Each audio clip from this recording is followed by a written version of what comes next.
اللهم رب زدني علما والحقني بالصالحين اعوذ باللہ من الشیطان الرجیم بسم اللہ الرحمن الرحیم وَلِيَعْلَمَ الَّذِينَ أُوتُوا الْعِلْمَ أَنَّهُ الْحَقُّ مِنْ رَبِّكَ فَيُؤْمِنُوا بِهِ فَتُخْبِتَ لَهُ قُلُوبُهُمْ وَإِنَّ اللَّهَ لَهَادِي الَّذِينَ آمَنُوا إِلَىٰ صِرَاطٍ مُسْتَقِيمٍ صدق اللہ العظیم۔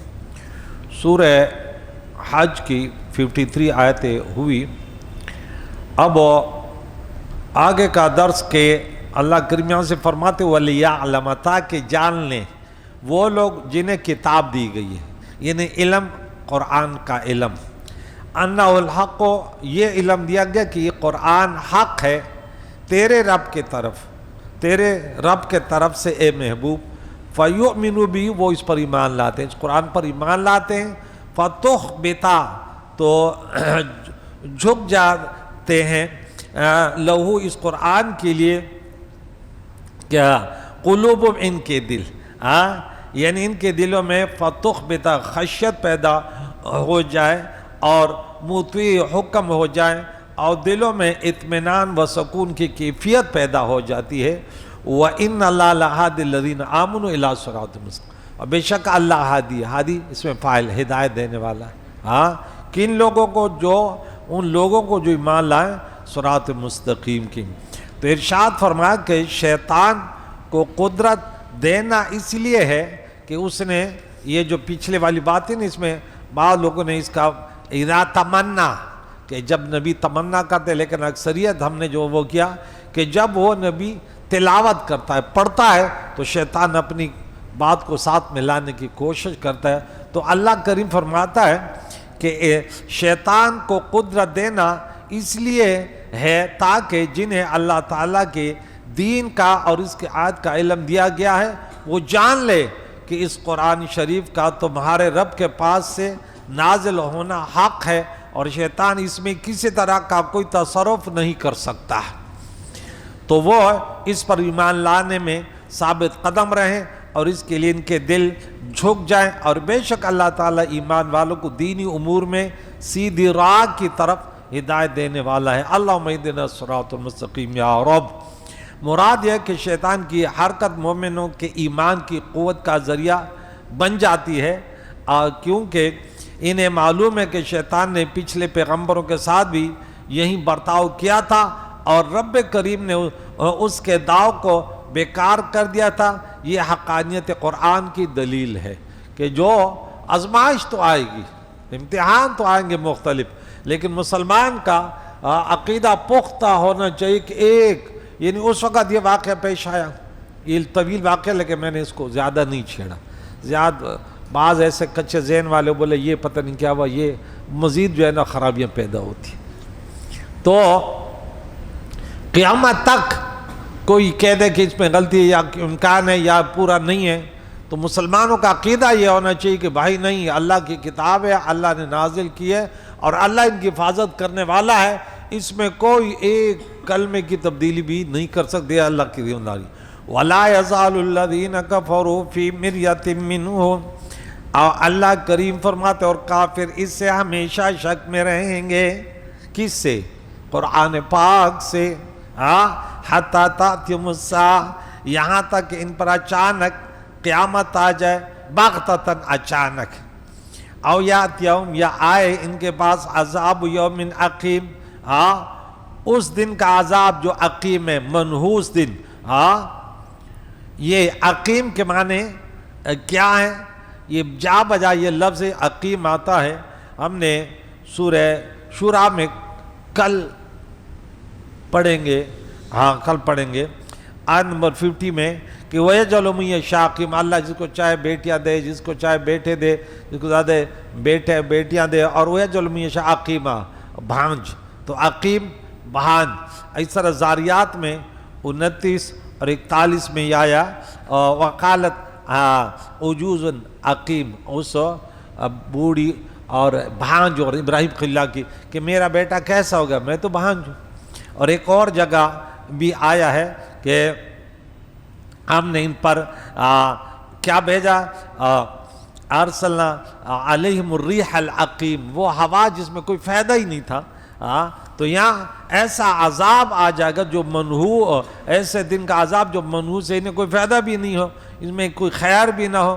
تو یعنی قرآن سے یہ دین اسلام کے بارے میں ہمیشہ شک میں رہیں گے یہاں تک ان پر قیامت آ جائے یا انہیں موت آ جائے، کیونکہ موت بھی قیامت صغریٰ ہے، یا ان پر ایسے دن کا عذاب آئے جس میں ان کے لیے کوئی خیر نہ ہو، کوئی بھلائی نہ ہو. اس دن سے بدر کا دن مراد ہے جس میں کافروں کے لیے کچھ شادگی اور راحت نہ تھی، اور بعض مفسرین کے نزدیک اس سے قیامت کا دن مراد ہے.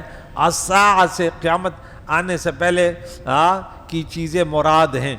اس حد سے کیا مسئلہ معلوم ہوتا ہے کہ ازلی کافر کے لیے کوئی دلیل مفید نہیں، وہ ہمیشہ شک میں رہتا ہے، گرفتار ہوتا ہے، انہیں کوئی فائدہ. فزادہم اللہ مرضا، قرآن کے نزول نے ان کی بیماری کو اور بڑھا دیا. اور موت کے وقت یا قیامت میں یا اللہ تعالیٰ کے عذاب دیکھ کر کفار ایمان قبول کر لیتے ہیں، مگر وہ ایمان ان کے نزدیک معتبر نہیں ہے، وہ مردود ہے، نہ فاتحہ نہ درود ہے.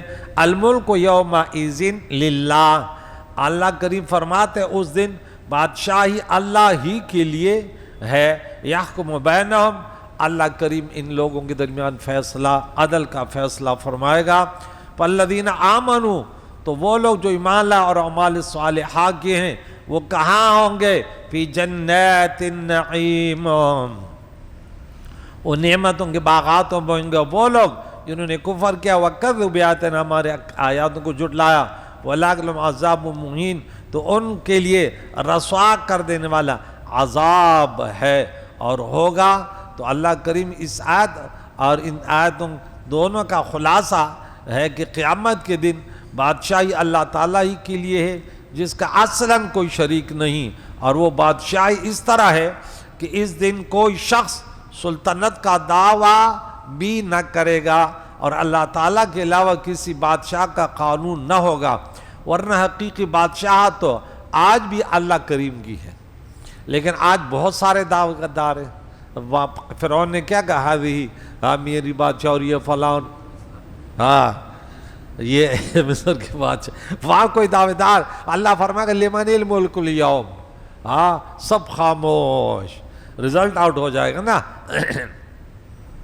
تو اس لیے کوئی شخص سلطنت کا دعویٰ بھی نہیں کرے گا اور اللہ تعالیٰ کے علاوہ کسی بادشاہ کا قانون نہ ہوگا. اور نہ حقیقت، ورنہ حقیقت بادشاہ تو آج بھی اللہ ہی کے لیے. اللہ تعالیٰ اس دن مسلمانوں اور کافروں کے درمیان فیصلہ فرما دے گا، جیسے آج ہم نے سورہ یاسین میں پڑھ لیا کہ وَامْتَازُوا الْيَوْمَ أَيُّهَا الْمُجْرِمُونَ 59 نمبر میں، کہ اس دن اللہ فرمائے گا الگ الگ ہو جاؤ. اب آج تک جیسے یونیورسٹی میں بچے کالج اداروں میں پڑھتے ہیں نا تو ساتھ ہوتے ہیں، وہ بھی جن کو ایک لفظ بھی نہیں ہے تو وہ بھی ڈیسک میں بیٹھا ہوا ہے ایسے ہے پڑھا کہ میں تو یونیورسٹی میں پڑھ رہا ہوں، میں تو مدرسے میں پڑھ رہا ہوں. ارے بھائی کس دن رزلٹ آنے والا ہے، پھر پتہ چلے گا کہ کون کتنے پانی میں. پھر کچھ ایسے ہوتے ہیں وہ دوسروں کو پڑھا رہے ہوتے ہیں، اور کچھ ایسے ہوتے ہیں پھر کیا بولتے ہیں، بولے یار نوکری نہیں ملی. ارے تو نے پڑھا کون سا ہے، یہ میرا ٹکا دور ہے. تو اس وقت پریشان اور بس ایسے بڑے بڑے میں یونیورسٹی پڑھ رہا ہوں، بس دکھاوا کہ میں بڑا فن خوان بنا ہوں. تو رزلٹ تو یہ نکلے گا، جو انسان بوتا ہے وہی پھر کاٹتا ہے. تو اللہ کریم فیصلہ فرما دے گا کہ ایمان لانے والے اور اچھے کام کرنے والے مسلمان اللہ کے فضل سے نعمتوں کے باغات میں ہوں گے، اور جنہوں نے کفر کیا اور اللہ تعالیٰ کی آیتوں کو جھٹلایا یا ان کے لیے ان کے کفر کی وجہ سے جو دنیا میں رسوائیاں ہوتی ہیں، وہاں اصل رسوائی وہاں ہوں گی. دنیا میں تو جیسے حدیث میں آتا ہے نا کہ دنیا سجن المؤمن و جنت الکافر، کافر کے لیے تو جنت ہے، دنیا آزاد ہے نا، کھا رہا ہے پی رہا ہے. جو مسلمان کے لیے جو سورج چاند دنیا کی نعمت ہے وہ کافر بھی کھا رہے ہیں. لیکن چونکہ جیسے میں نے کہا کہ یونیورسٹی میں سب کے لیے برابری ہے، اس میں یہ ہوتا کہ کلاس میں بھی یہ ٹیچر بھی نہیں کہہ سکتے تو ذہین ہے تو ادھر آ، یہ تو کنزین ہے ادھر، نہیں بھائی وہاں برابری ہے بالکل. سب اکثر جو ہے نا زیادہ آپ نے دیکھا گا تو زیادہ چمچے گیری اکثر نالائق کرتے ہیں، زیادہ بدمعاشی، زیادہ روب داب وہ کرتے ہیں جو کسی کام کے نہیں ہوتے، اور وہ اس ادارے کے لیے بدنامی کا ذریعہ بنتے ہیں. جتنے فسادات ان کا کام یہ ہے کہ چلو بھائی پڑھائی تو نہیں کرتے، کوئی شیطانیت تو کریں، لوگوں کو پریشان تو کریں. تو دنیا میں یہ چیزیں، یہ شبہات پیدا کرنا، سوشل میڈیا کا دور ہے کہ کتنے مولوی، کوئی آپ پر حملہ کرے گا کہ آپ کی افطاری غلط ہے، کوئی حملہ کرے گا کہ آپ کی سحری غلط ہے، کوئی یہ بولے گا کہ آپ کی تراویح غلط ہے. تو یہ مختلف شبہات پیدا کرتے ہیں، لیکن ایک وقت آنے والا ہے ہم اہل سنت و جماعت کہ بھئی حضور علیہ السلام کے پیارے صحابہ، تابعین، تبع تابعین کرام، مجتہدین اعظام، محدثین اعظام، فقہاء کرام، اللہ والے جتنے بھی تھے، بالکل انہوں نے، اللہ نے ان کا انتخاب کیا، ذرہ برابر انہوں نے اس میں ملاوٹ نہیں کی، کمی نہیں کی.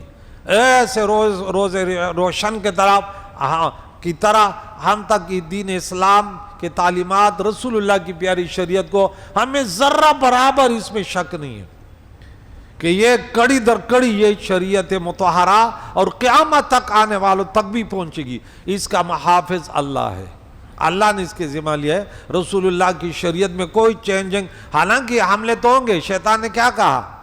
میں تو حملہ کروں گا، آگے سے آؤں گا، پیچھے سے آؤں گا، دائیں بائیں. یہی تو شیطان ہے. آپ کو پتہ ہے شیطان خود نہیں آیا تک، اکثر اس کے چیلے حملہ کرتے. وہ جب دریا پر اپنا وہ بچھا کے بیٹھتے نا تو بولتے آ جاؤ چیلو، تم نے کیا کیا کام کیے ہیں. تو یہ کہتے میں نے یوں کیا، بولا کہتے میں نے یوں کیا، یہ کہتے میں نے تو میاں بیوی کو لڑا، بولا آ جا تو گلے لگ جا، تو نے پورے فیملی کو برباد کر دیا. یہ لڑائیاں چلتی رہیں گی. بعض قوموں میں یہ بڑی خطرناک بات ہے، اور پورے خاندان، ابھی مثال کے طور پہ بھانجے کو ماموں نے رشتہ دیا تو وہ تو پوری زندگی ختم نا، یا چاچا بھتیجا ہیں تو ایک طلاق سے وہ. تو یہ شیطان کے جو چمچے ہیں یہ انسانوں میں بھی ہیں اور جناتوں میں بھی ہیں. اللہ تعالیٰ ان کے چمچوں سے سب کی حفاظت فرمائے. جو صراط مستقیم پر ہیں انہیں اس سوچنے کی توفیق عطا فرمائے کہ شبہات ڈالنے والے شیطان ہیں. اللہ تعالیٰ ان کی حفاظت فرمائے. اللہ تعالیٰ ماہ رمضان کا پہلا عشرہ، تقریباً دوسرا عشرہ، آج 19ویں تراویح ہوئی، سورہ یاسین کی تلاوت، سورہ صافات کی تلاوت، سورہ صاد کی 88 آیتیں، اور سورہ زمر کی بھی ہم نے 31 آیتیں پڑھ لی. انشاءاللہ کل پھر سورہ زمر کی بقیات ہیں، اور پھر سورہ حامیم سجدہ، اور پھر سورہ شورا اور سورہ زخرف کے طرف جائیں گے. اللہ قریب ہمیں زندگی بھر، صرف رمضان میں بھی نہیں، زندگی بھر صبح شام اس قرآن کو پڑھ کر اس کو سمجھنے، پھر اس پر عمل کر کے دوسروں تک پہنچانے کی کوشش کرنے کی توفیق عطا فرمائے. وصلی اللہ محمد وصحبہ اجمعین برحمتک یا ارحم